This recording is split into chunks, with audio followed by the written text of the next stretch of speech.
way you need it. Yeah, I think Lisa, is yours working? I said yours may not be working.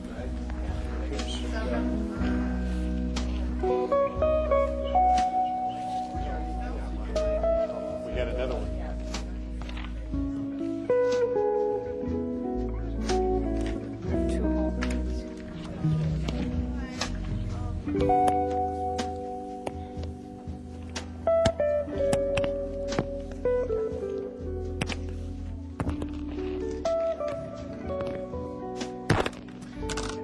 Okay, everybody ready to go?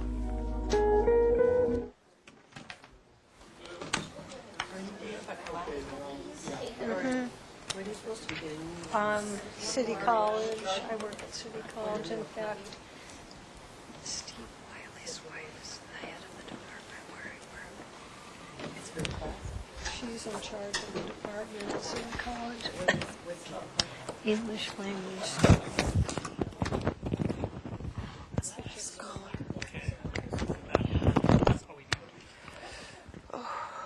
Okay, I'd like to open the November 19th, 2012 meeting of the Single Family Design Board. Could you take roll, please? Chad Willery, Here. Ed Sweeney, Here. Bernie Bernstein. Here. Brian Miller. Here. Lisa Tate. Here. Jamie Pierce. Here. And Jason Miller. Okay, thank you. This time I'd like to open up public comment for anyone who would like to come forward and speak about anything that is not on today's agenda. I see no one coming forward, so I'll close that public comment. And now we'll go to the approval of the minutes of the last board meeting dated November 5th. So moved. Okay, thank you. And that any comments on the following would be 103 Ontario Hills Lane.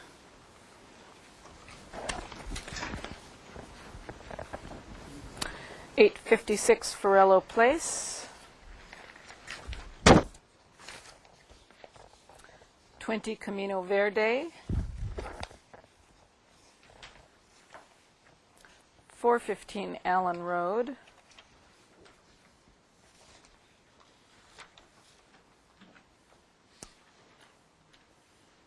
2082 Las Canoas Road. 2296 Las Tunas Road.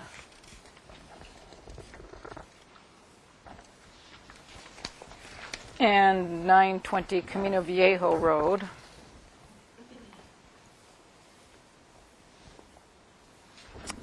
And that was it, I believe.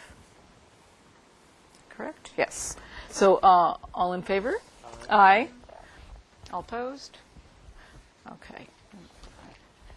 And now if we can have the consent minutes read. Can we have a motion, please? So moved. Second? I'll second. I'll second.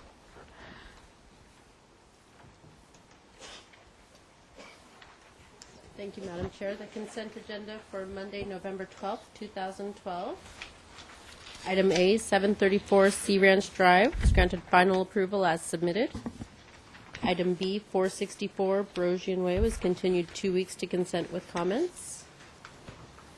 Item C was 1833 La Coronia Drive was continued indefinitely to the staff hearing officer to return to consent with comments. And the items were reviewed by Jim Zimmerman and Jamie Pierce. Okay. And all in favor? Aye. Opposed?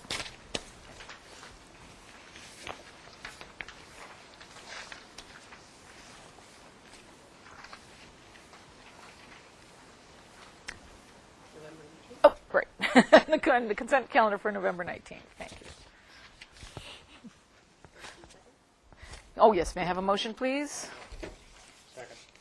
Okay. Thank you, Madam Chair. Consent agenda for today, Monday, November 19th, 2012. Item A, 226, 228 Eucalyptus Hill Drive. Granted approval as submitted of review after final. Item B, 1103 Las Olas Avenue. It's granted final approval of architecture as submitted and final approval of landscaping as noted on sheet L1. Item C, 2224 Gibraltar Road was postponed 1 week at the applicant's request. And item D, 811 Miramonte Drive was postponed 1 week at the applicant's request. And the items were reviewed by Jim Zimmerman and Jamie Pierce. Thank you. And all in favor? Aye. Opposed? Okay. Thank you very much. And do we have any announcements? Any requests for applicants? Okay. And subcommittee reports. We have no subcommittees out. So we will move on then to our first item on today's agenda. That would be 4:15. 1 second, excuse me. Oh, we have a City Board and Commission Member Code of Conduct discussion item.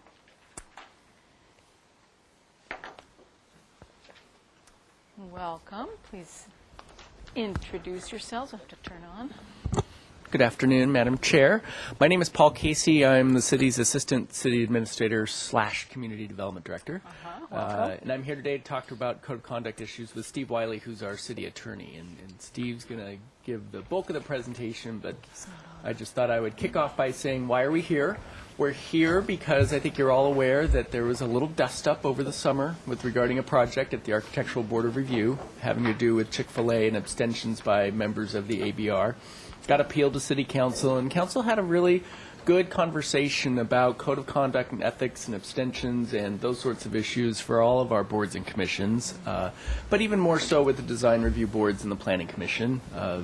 Thank you for your service as volunteers. You provide a lot of time and input into the city's design review process, which is greatly appreciated. You're one of the more active boards that we have.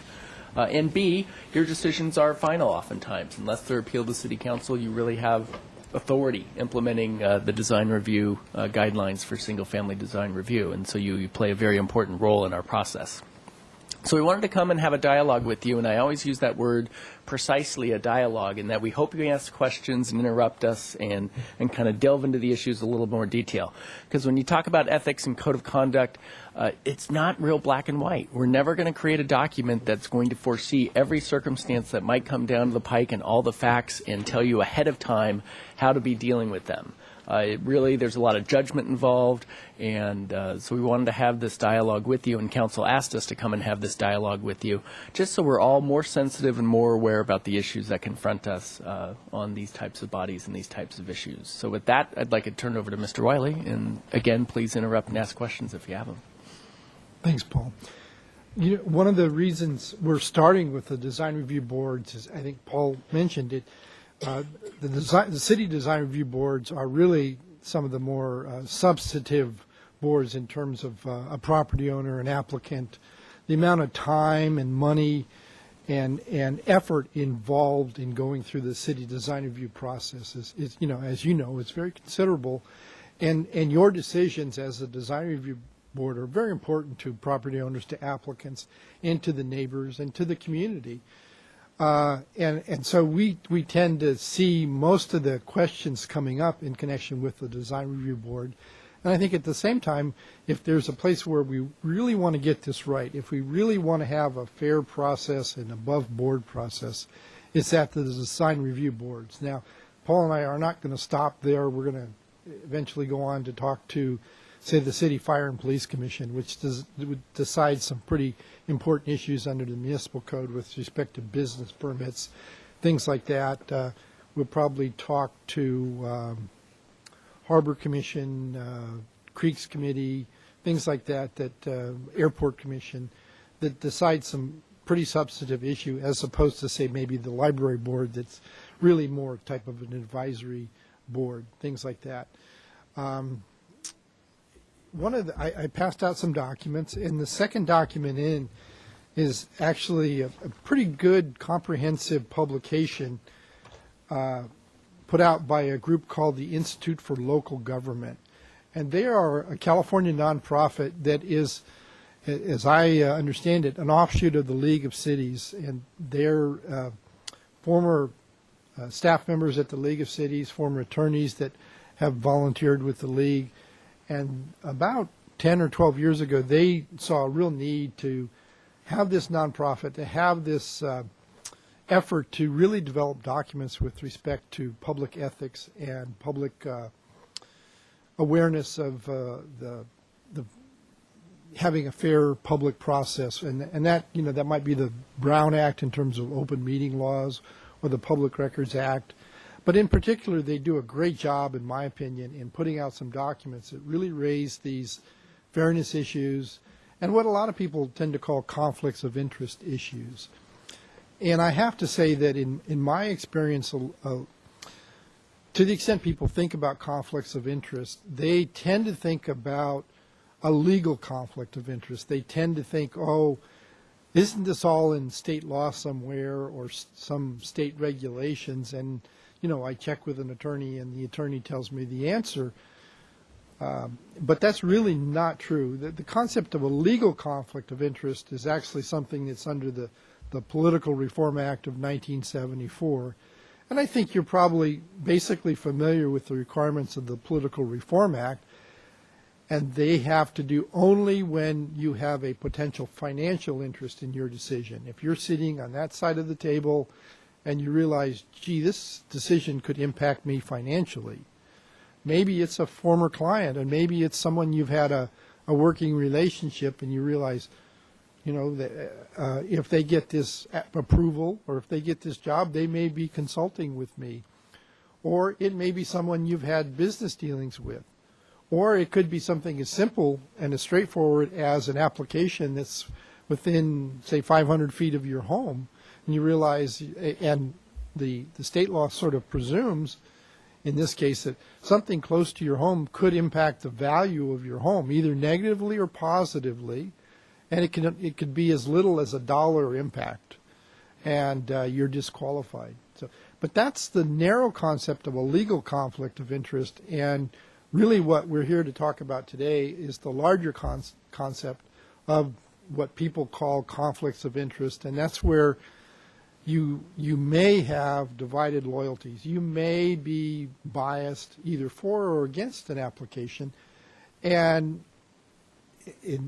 even in a larger sense, someone may think you're biased. Someone may say they know something about your background, or they think they know about some connection, and you're personally convinced that you're absolutely neutral and unbiased and able to be fair, but a member of the public thinks you're not, and they may go to the media with that. They may go to the FPPC and say, this person couldn't be fair. They, went to the same high school and they were in the same class or something like that. And you need to, and so as Paul said, this is hopefully a dialogue. On this document, I put my email address just in case you didn't know it already. But as part of that dialogue, we really would like to have the conversation about any concerns you may have, any areas where you're unclear about whether you, quote, have a conflict of interest or not, or whether you're able to be fair. And I'll the counterpoint, like I said, it's black and white. It's very hard. Steve says the appearance of a conflict is important to be sensitive to, yet at the same time, council appointed you to make decisions. And, it's a small town. We know a lot of people. So just the fact that you know someone doesn't mean you step down, or if it's a tough one and you kind of know someone, you say, oh, I'm going to abstain because I don't want to deal with this.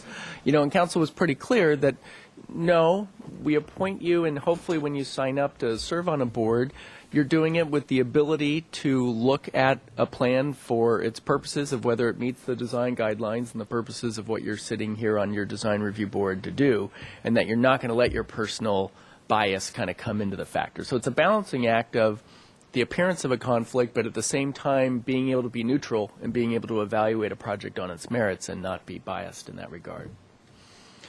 Madam Chair? Can I have a couple questions. Please do. And We forgot to Mr. mention we'd love to be interrupted with your questions. Because Mr. Wiley, I got to see some of this at Planning Commission last week, so I'm a little ahead That's right, of some that's of the right. other folks because I was sitting in the room.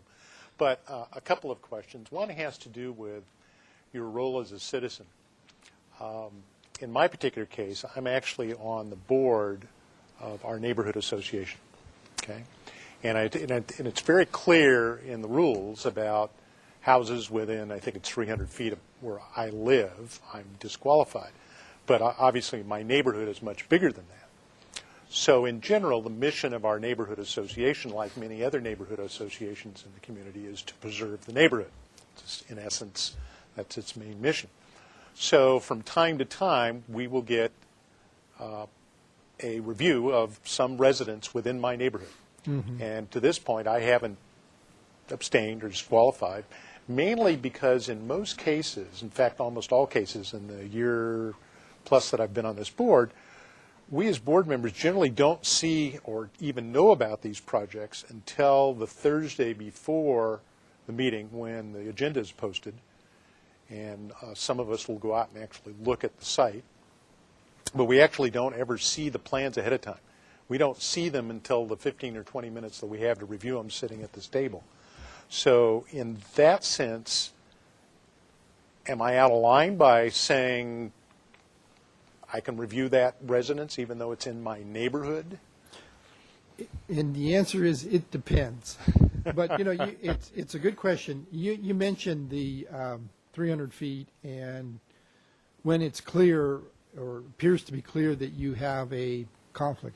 The radius requirement is actually something that is a legal conflict of interest. It's a rule under the Political Reform Act. And in the old days, this regulation, it's an FPPC regulation, is not on the books anymore. But the principle, I think the FPPC still abides by, and I'm referring to the real estate. There used to be, if the project was within 500 feet of your home, you were presumed to have a conflict. So let's just take, let's say one of these applications comes in and you think, that's just 3 doors down from me, that's within 500 feet.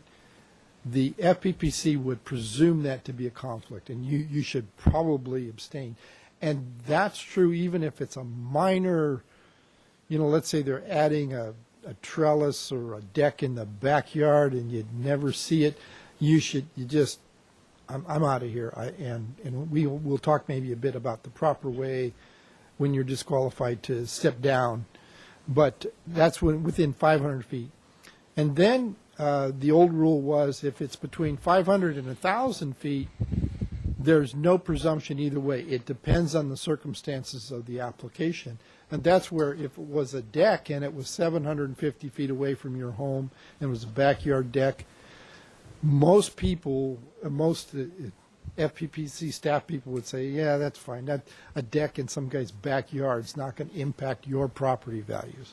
But let's say it's a tear down and rebuild and it's 750 feet and there's no presumption either way, because the other presumption starts at 1,000 feet and the project is more than 1,000 feet from your home. There's a presumption that there is no conflict under those circumstances. But again, these are only presumptions, and it can vary depending on the circumstances. Let's say that it's 1,100 feet from your home, but it impacts your views because it's just, you've got a view corridor down to the ocean or something. It doesn't matter that it was 1,100 or 1,200 feet. It impacts your view, and you knew that. And that's all in the context of a legal conflict of interest, which then, like I say, there's also this appearance concept of, gee, do you really want to be on that side of the table when someone is that close to your home? I think the point here may be that if you know that they're a quarter of a mile away from your home, but they're still in your neighborhood, and that's probably not going to be a problem, because as Paul was saying, you're here because of your expertise. You're here because of your involvement in the community, your knowledge of the community. And if we said, well, the best SFDB members are actually people who live in Carpinteria, that wouldn't make any sense. That's not what this board is about any more than ABR is about, And I think I might follow up. Your question the fact that you're a member of your neighborhood association, should that disqualify you from anything in the neighborhood? And I think, again, the answer is somewhat it depends. Is your neighborhood association active in reviewing pending projects that come before the Single Family Design Review Board? And do you participate in those kind of preliminary reviews at the neighborhood level? If you've done that, then I think you should step down from your role here at the SFDB. Or vice versa, you should not participate in the meetings at your neighborhood association when they're hearing a presentation from someone bringing their project before them. If you really don't get involved in reviewing single-family design review board applications at your neighborhood association, there's no conflict whatsoever being engaged in your neighborhood. Or another scenario might be that, and this is probably a little far-fetched, if the association has decided to take a position on an application and you didn't know it, and next thing you know, there's a board member in here saying, I'm speaking on behalf of the association and we're opposed to this project. You know, wait a minute, I've got a little problem here. And you know, it does happen, it can happen. I think everyone would want to understand that you didn't know, but at the point you know, you need to act. And this might be a good time for me to go over what it is when you've got a legally disqualifying conflict of interest. And that's where you've got to, basically, as early as possible, at the start of a meeting, say to the chair, Mr. Chair or Madam Chair, I need to say that I've got a potential conflict with respect to item number 4, and I will be stepping down and leaving the room when you consider item number 4.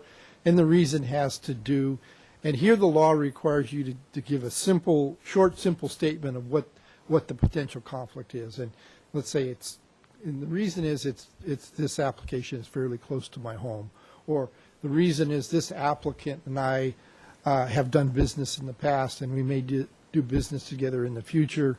And you know, you don't have to go into any detail, but something like that to explain the nature of the conflict on the record, and then leave the room. My question is the conflict,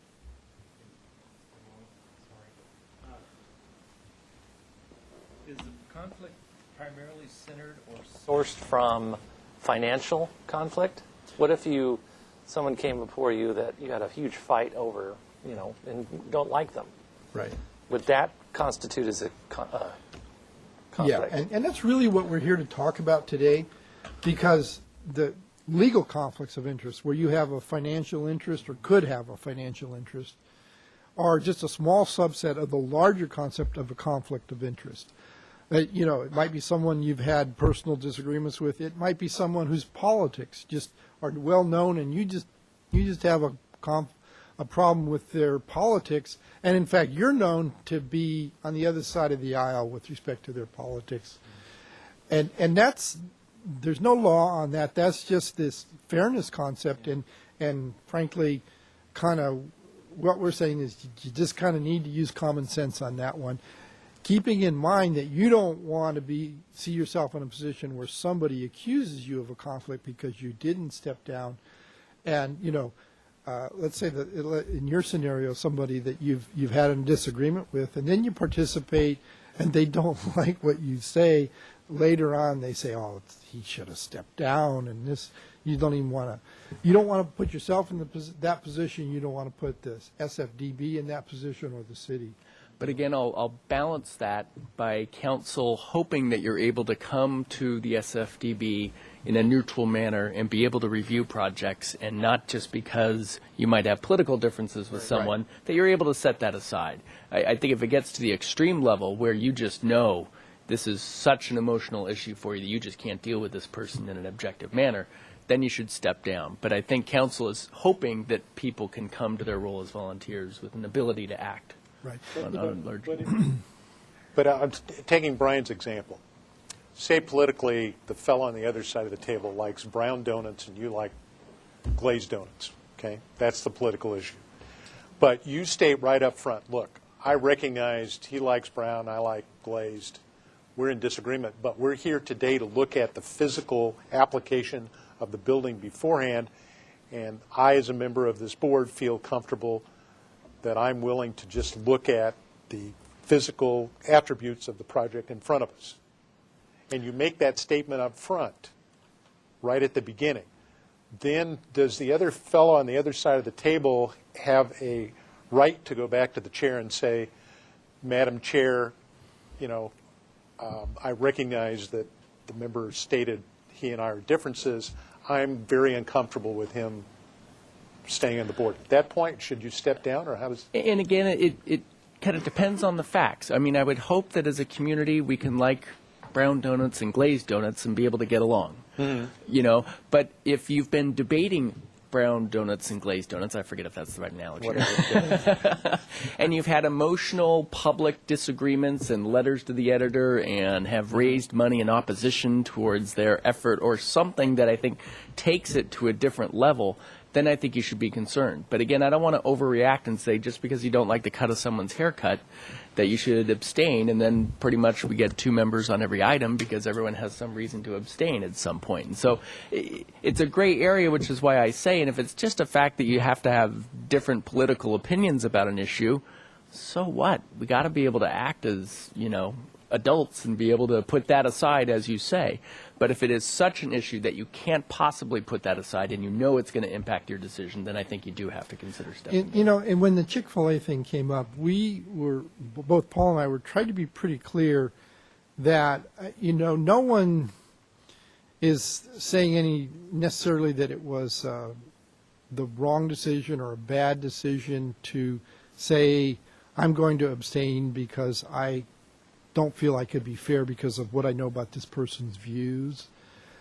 But we were saying if that happens too often, and if that happens often, then you're in the wrong job. If you're, and so, in the scenario I think that makes sense, but I think in a way we'd almost like it to see, it's like, I just want it to be real clear that I'm here to decide design issues and only design issues.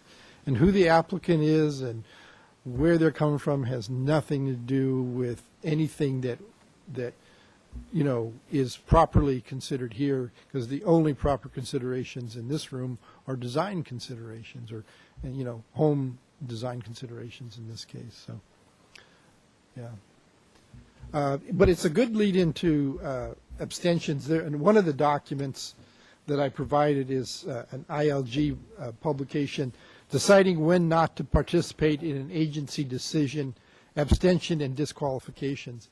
And one of the points they make in here is what Paul was saying, that the importance of making a decision. And I don't actually think this is very common at the design review boards, but frankly, I've seen it. I've been here a while, so I've seen this at the city council level. I've seen it at the planning commission level, where sometimes somebody just doesn't want to make a tough decision, and so they abstain. And as this publication points out, it's not really what you volunteered for, or not really what you ran for office for. If it's a tough decision, you're still supposed to vote yes or no.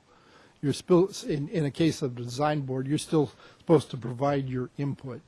And so one of the points I think we wanted to make was that to try to make abstentions the exception and that includes at times, even when you've missed prior meetings and you've missed prior reviews of that same application, if possible, possibly try to bring yourself up to speed. There's no legal requirement that you abstain because you missed the prior review, but we'd like you to possibly bring yourself up to speed by looking at the online streaming of the prior meeting, looking at the minutes, maybe even asking staff, can I see a copy of those plans? And I know it's tough to do a whole lot of work prior to a meeting, but and maybe even asking the applicant at the meeting you're able to attend, could you go over for me what the questions you have with respect, so that you can participate and we can get in the case of this board, all 7 members providing input to an application. We think that's important.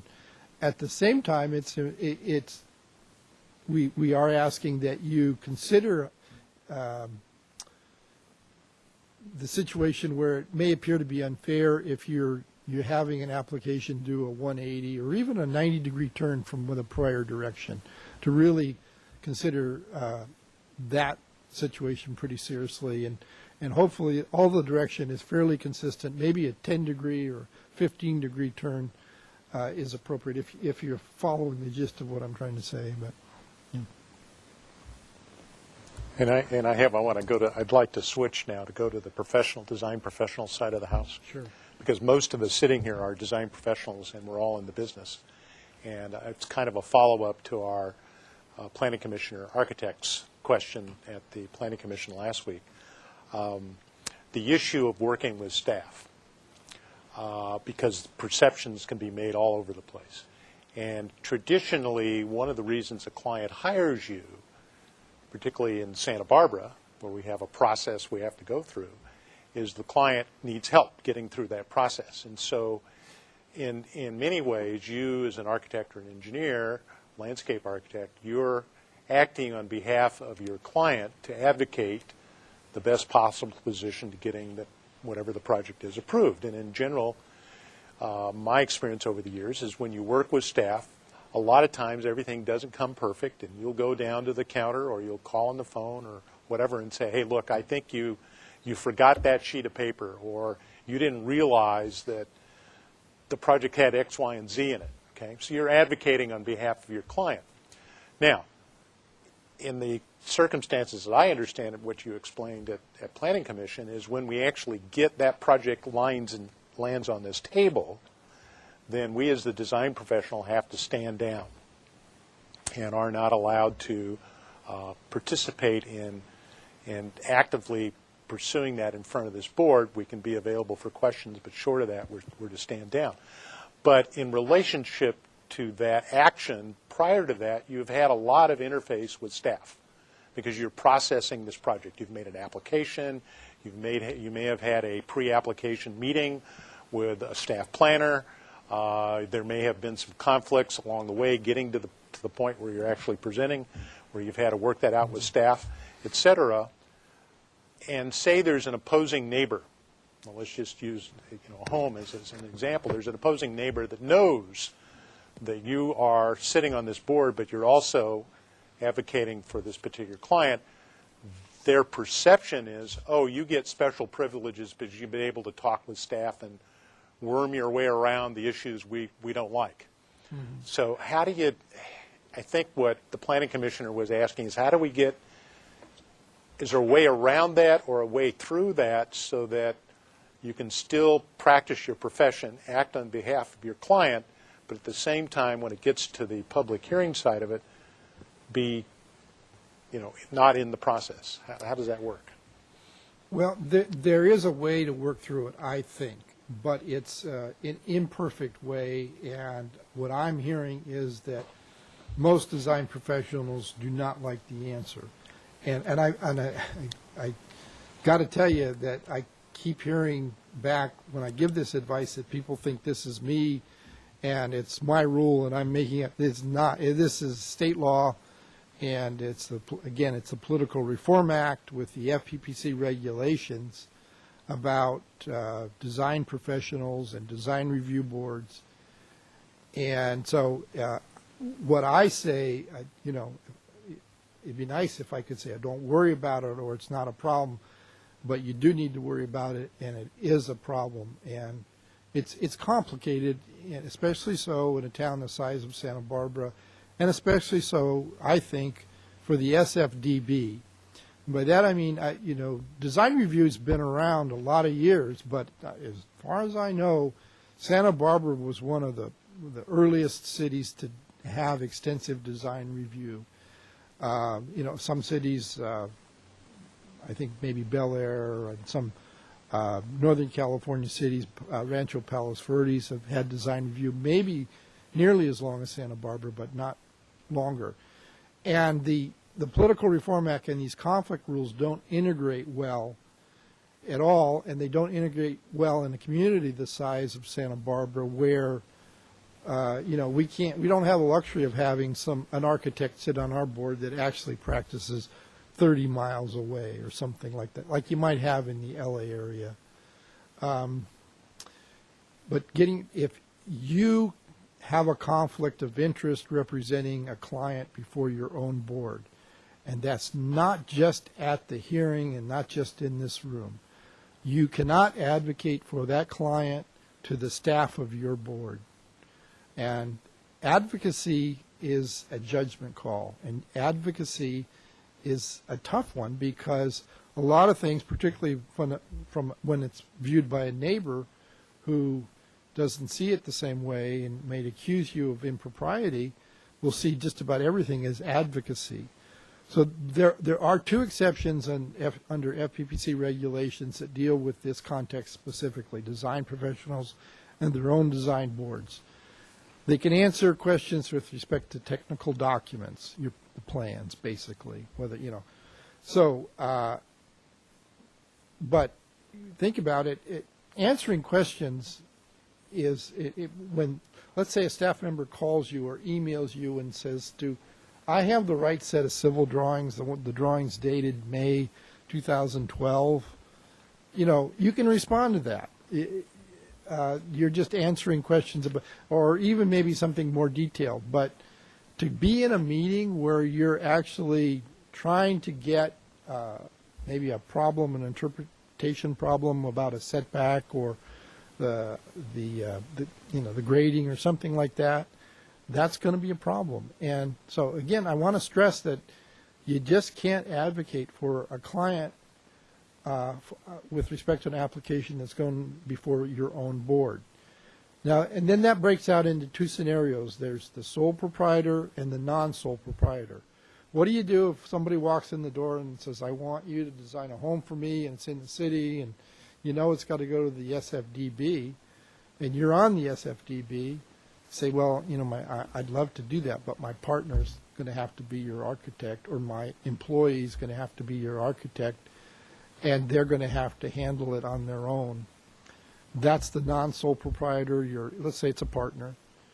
They can do it, and they can interact with staff, but you personally have to be totally hands-off, other than possibly you can prepare the documents and you can answer questions about the documents.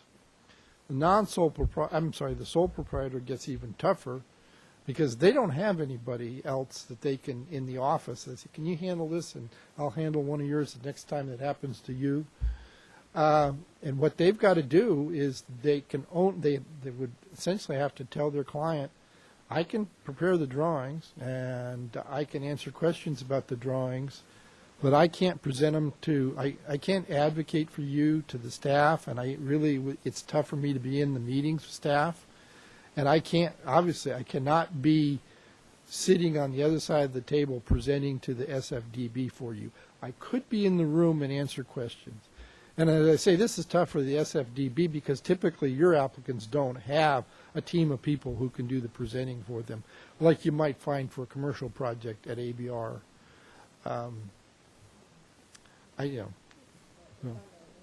Well, that's really news to me because we've had several of, like for instance, I have a job that recently came up from an architect who sat right on that side of the table and did not solicit him, and nor did he solicit me, but I got a call from the owner, saying we'd like you to be, our landscape designer. So took the job, and I will be presenting to this board.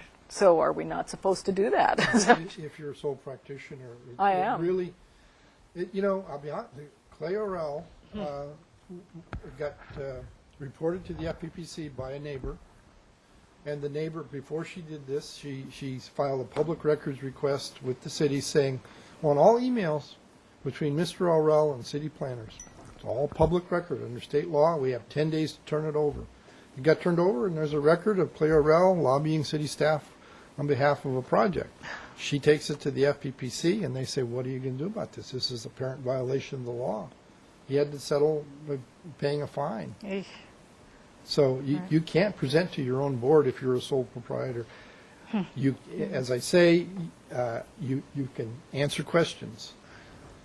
And I Well, we've all done it, so that's kind of news. I'm surprised at that. And other architects that are on this board have sat here and presented to us. Another piece of the question, though, is when we talk about city staff, there are several pieces. There's several segments of city staff that we deal with when we're doing a building. There is zoning, there is planning, which is essentially, as I see it, the staff that represents this board. Yeah. There is the building department, there is the fire department, there is public works, generally when you're doing a building of some substance, you're dealing with all of those staff. Right. So when you say there's a conflict with staff, if I were to come in and say, look, I haven't talked, advocated, whatever, with the planning staff, and specifically the staff that represents us on this board, but I have talked with zoning, I've talked with fire, I've talked with public works, I've advocated for my client, et cetera, is that a fine line? Is that a perception? How does that I think it's a line that gives us something to work with a little bit. For example, I think responding to plan check comments to the Building and Safety Division is not advocacy. And I suspect that would be something that the FPPC would probably be forced to agree with. That I'm the architect, and I had some plan check comments, and I responded to those, and there was back and forth even between the plan checker and me as the architect. But that had nothing to do with the SFDB or even the SFDB staff.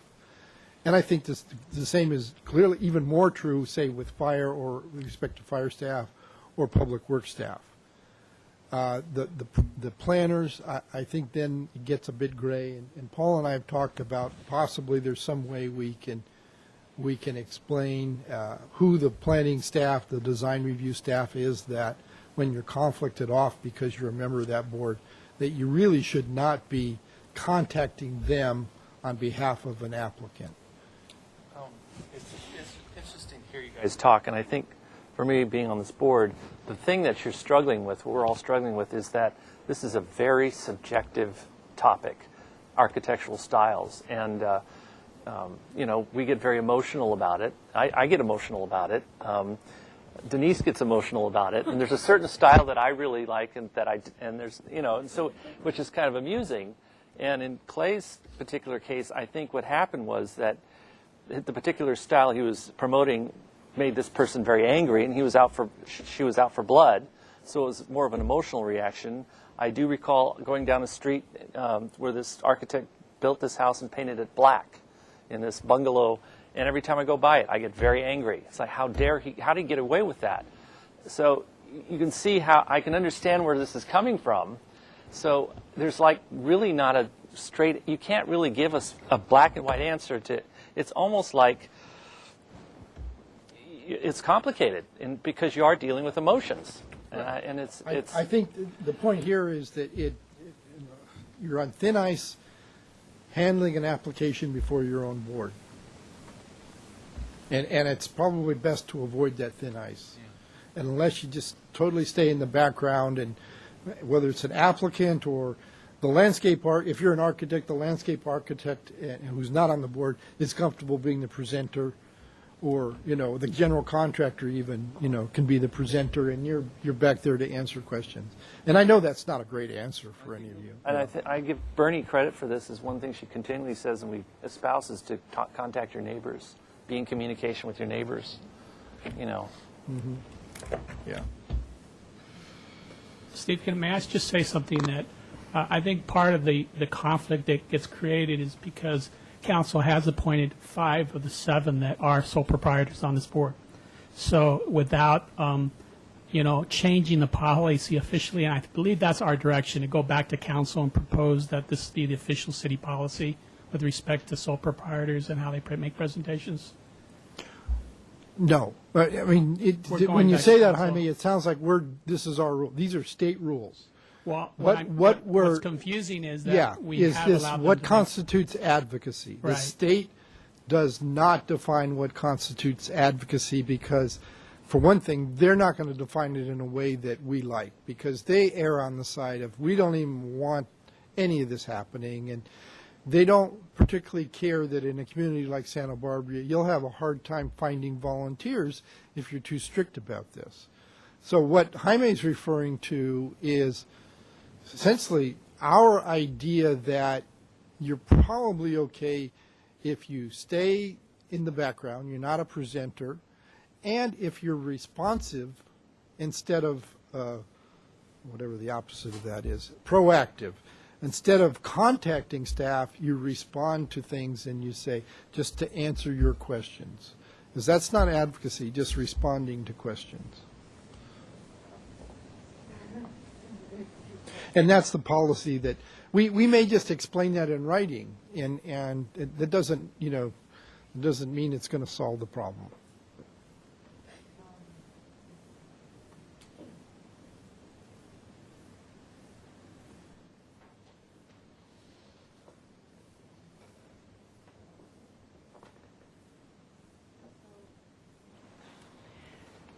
So if you're sitting over there and you're just responding, you're the landscape architect or the architect, and you're sitting there and you're just responding to questions, what difference would it make if you're sitting right here and just responding to questions? It's my personal view that it looks different. It just would come across different. I didn't speak up on my own. I only spoke when spoken to, and I was responding to a question. And to me, when the law says you can't advocate on behalf of your client before your own board, but you can answer questions about the documents, that creates kind of this approach that just I only spoke when spoken to, and I answered questions. How does that violate the law? I guess I'm asking the question because sometimes it's difficult, like if you are a sole proprietor, to find somebody to represent you and sit right there. Right. So I could see where it would be an easier thing if you could just sit there and represent yourself only in responding to questions. Yeah, I just think knowing how it works here, when you're the applicant and the applicant's representative are the first ones to speak, and it sounds like you're trying to convince the board to approve what's been submitted, and to me that sounds like advocacy. So when someone's doing that, it shouldn't be the commissioner that has the conflict of interest.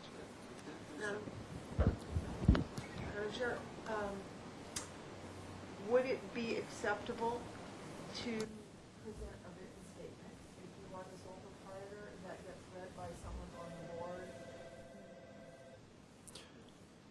No, a written statement wouldn't change anything. No, and in fact, it would be a record that you advocated. So Yeah. I see a little problem here, and I can because a lot of us get on this board for recognition to try to expand our business. Mm-hmm.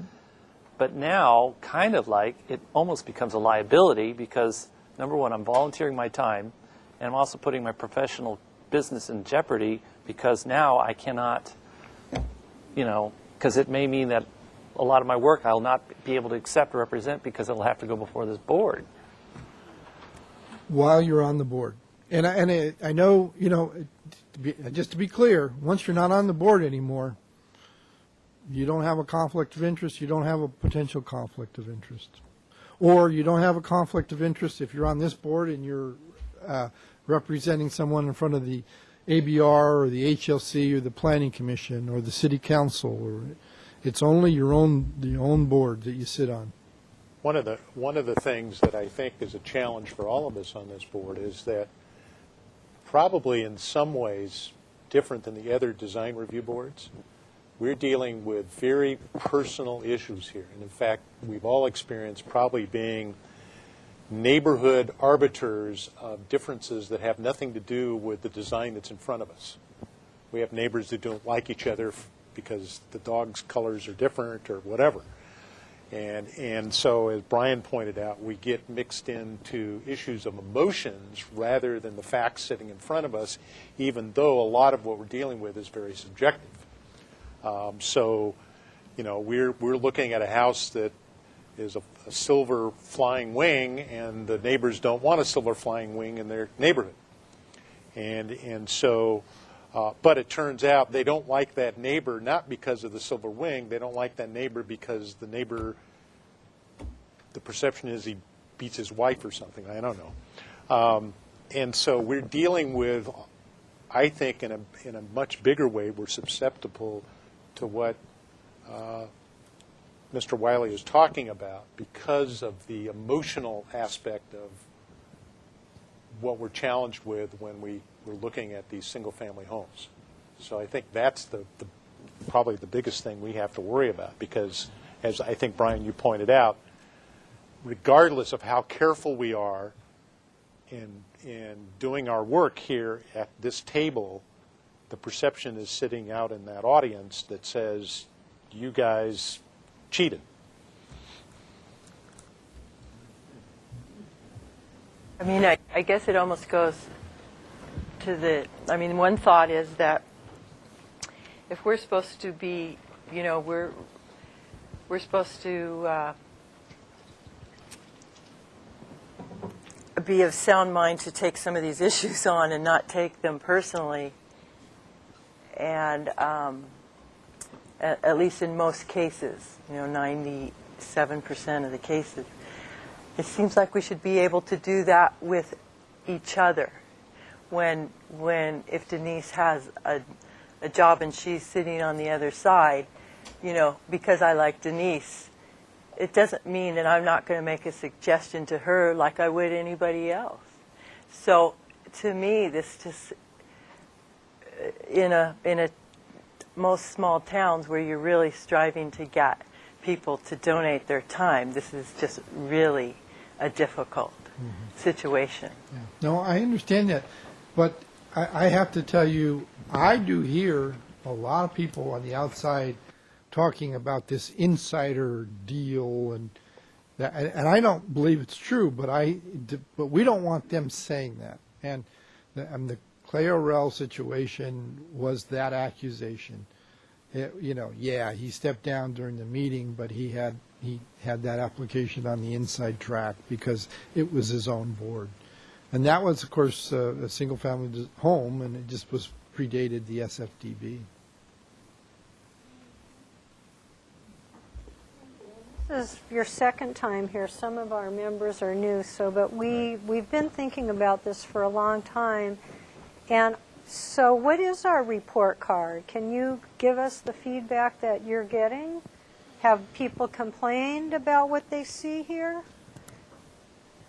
I know I have not heard complaints about the SFDB in this regard, and we're not here to talk about this today. One of the things the city has been concerned about is how people are treated, whether they're treated courteously and things like that, and that's just never been an issue with the SFDB. So, yeah, it's a good report card.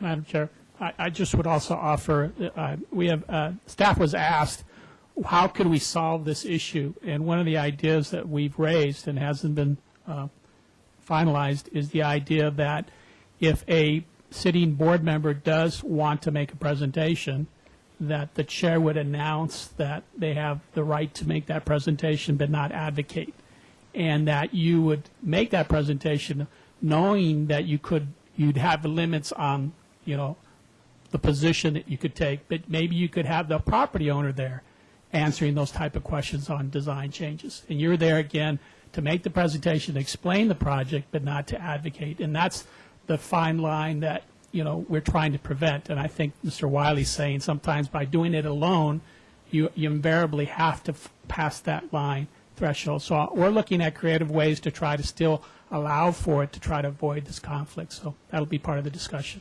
So when you say you're not to advocate, how would that actually come out of my mouth? I mean, if I'm sitting over there with my landscape plan and it, I mean, just by virtue of the fact that I did it for this client is advocacy. I mean, if we're going to get down to that, I mean, I don't see how There's how do I give and separate take. that? As you know, the board can ask for changes, and by you disagreeing and not agreeing to those changes, I think it forms that advocacy. I No, see. I don't want to make those changes. Okay. This is the reason why. Versus the property owner being asked and having them decide versus you having to advocate for them. Okay, I see what you're saying.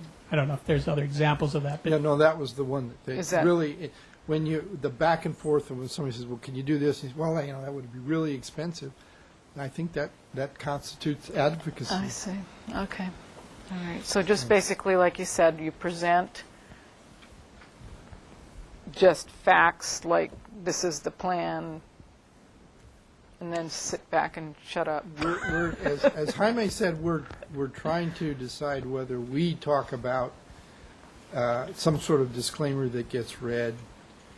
You know, the FPPC is not going to necessarily pay any attention to that, that there was a disclaimer read, and that you were told as a board that this person can't advocate and can only answer questions. But I have to say, I get a little concerned that it'll just slide into that. Maybe it'll work for a few months, but we can't be here every Monday that you have an agenda, and that it slide.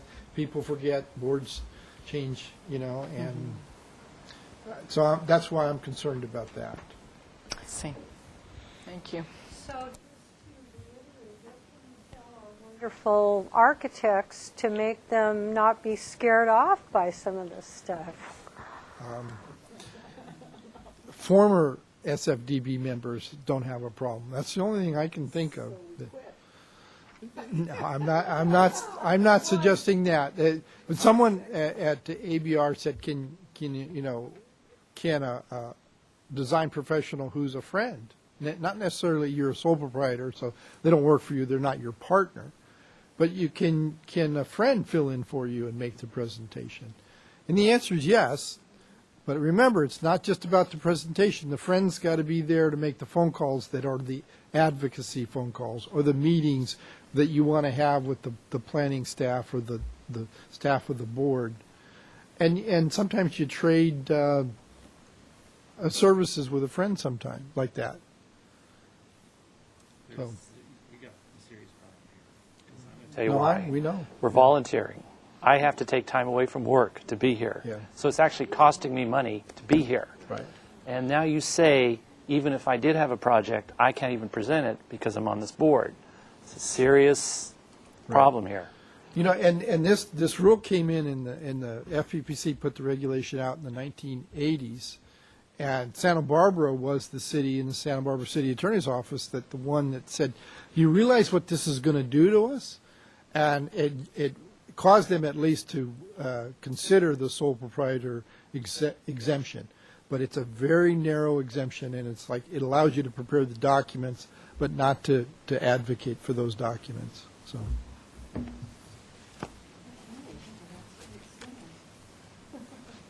It's perception.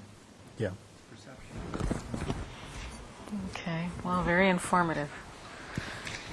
Thank you. Thank you.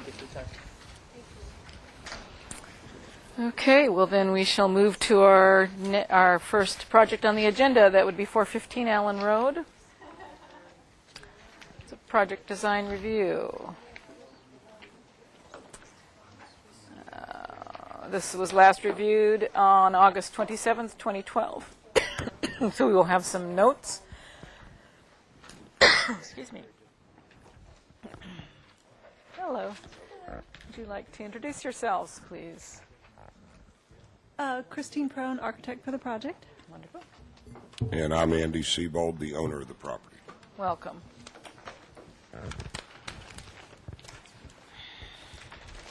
This over here.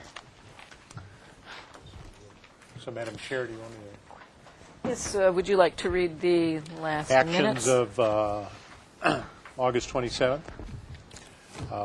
Let's see.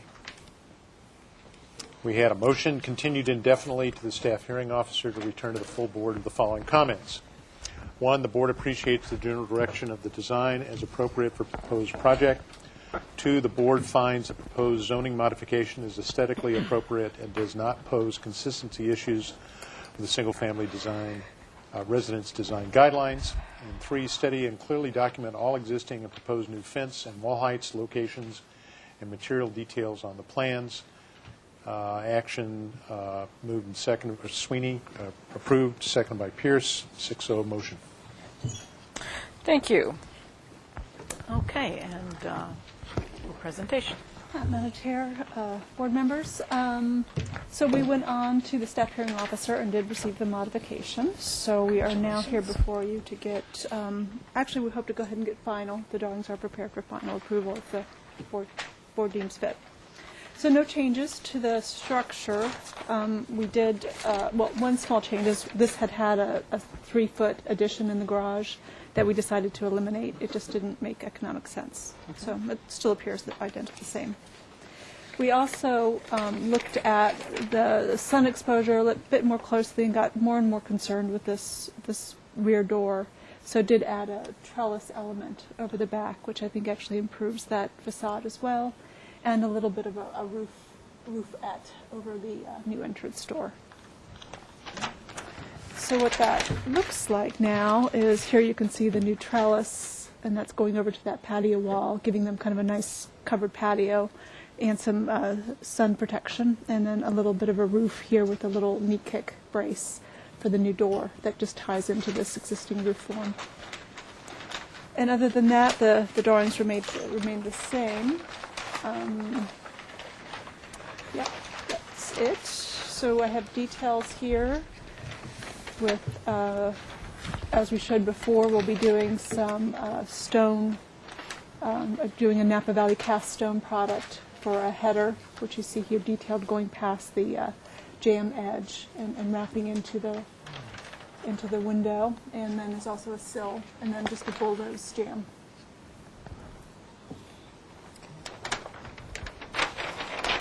The eaves and rakes are I think they're 4x8s coming out for high fire, stained grade, just with the normal mortared bird's mouth that you'd expect to see. Plastered site wall, and then the coins here as well on the corners, which will again will be this same stone material. And that is a simple little project. Then I have the structural drawings here ready to go as well. And I did have, I had the board. Color board. So it's to paint to match the existing building. So this was a close approximation, but we'll be matching the existing building. A stain that's kind of a dark reddish stain that you have on the existing. The windows and a little light fixture. The 2-piece mission tile. Okay. Thank you. Oh, and then, sorry, the one thing I forgot on there was the permeable pavers. Oh, Sorry. Great. That's why I wrote that. So we'll keep that with this. All right, so we'll move on to any questions of the board. Oh, first of all, is there any public comment on this project? So you can fill out a slip. I see no one coming forth, so we'll close public comment. And now we have questions from the board. Madam Chair, there was Sweetie. item 3, document all existing proposed new fences and wall heights. Did we do that? Yeah, I clarified those. There was some on the existing, right here, and then, I did it out here. So it's existing fence line, sorry, here, and then here. Oh, sorry. The issue was, this was a tall hedge with a short 42-inch high picket fence, so I just needed to clarify that here. Okay. Any other questions? Comments?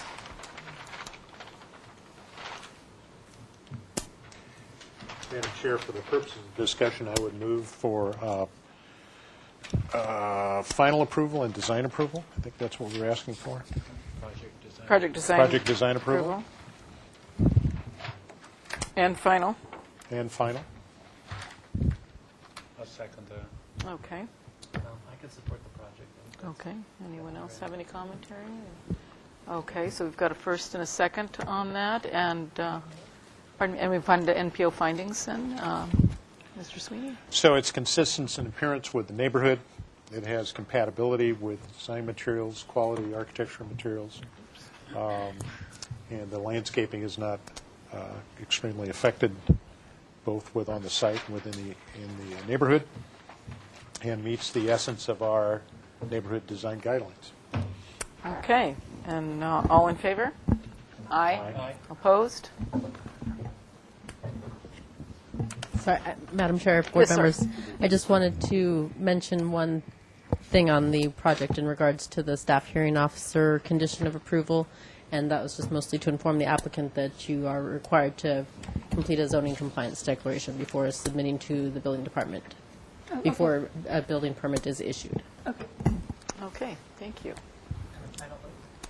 Yeah, we took our final vote. Did we? Yeah, all in favor? Aye. All opposed? Jim seconded. Great, thank you.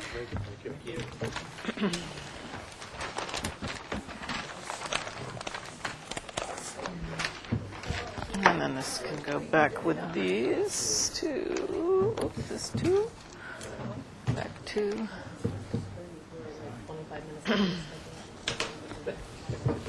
Right now? Right this minute you're leaving? Wait a minute.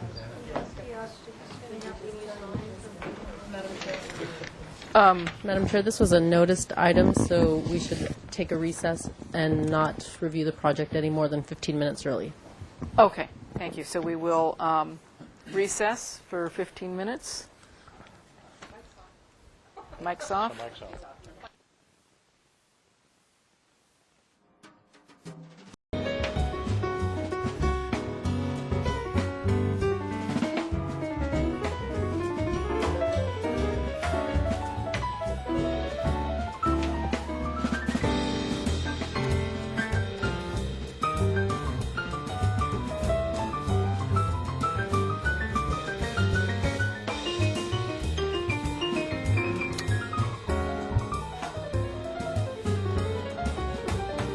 Madam Chair, I was just informed that Mr. Zimmerman would like to make his presentation, and because of the presentation that the city attorney's made earlier, he feels compelled to resign.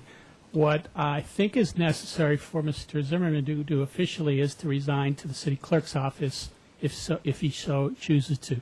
However, what I was trying to previously advise this board is that our current policy is that you can make presentations if you're sole proprietor. Our city attorney is advising that not be done because he feels that there could be a issue of advocating for your client.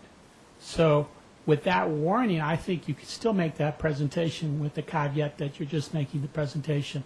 The other option is that you have another continuance or postponement until you have a resignation if you feel that you need to do that advocation.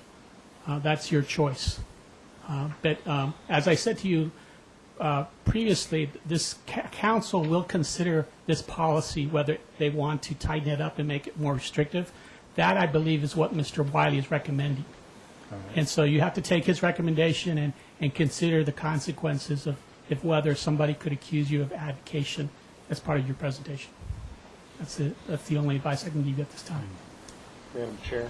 Yes, Mr. Sweeney. One of the things I think we're aware of, if everybody looked at their emails since last Thursday, we've received 2 communications from neighbors on this particular project that are quite concerned about the essence of the project. So, I don't know, would your client be amenable to postponing this until you're able to resolve I think that's what we should do. until you're able to resolve your personal issue with the board, position of the board?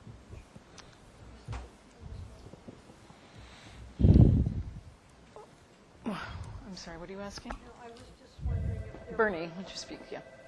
Okay, I was just wondering if anybody was here from the public to speak on this item.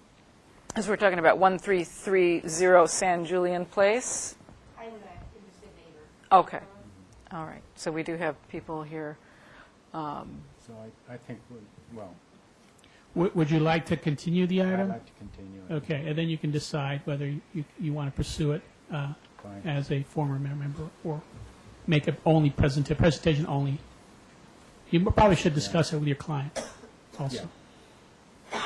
Okay. Then we're going to continue this item for 2 weeks? That'd be good. 2-week continuance? Okay. All right. Thank you. And then so the neighbor can take note that this will be back on the agenda in 2 weeks. Thank you. Okay, then at that point, Okay. at this point, we can adjourn the meeting. So I adjourn the meeting.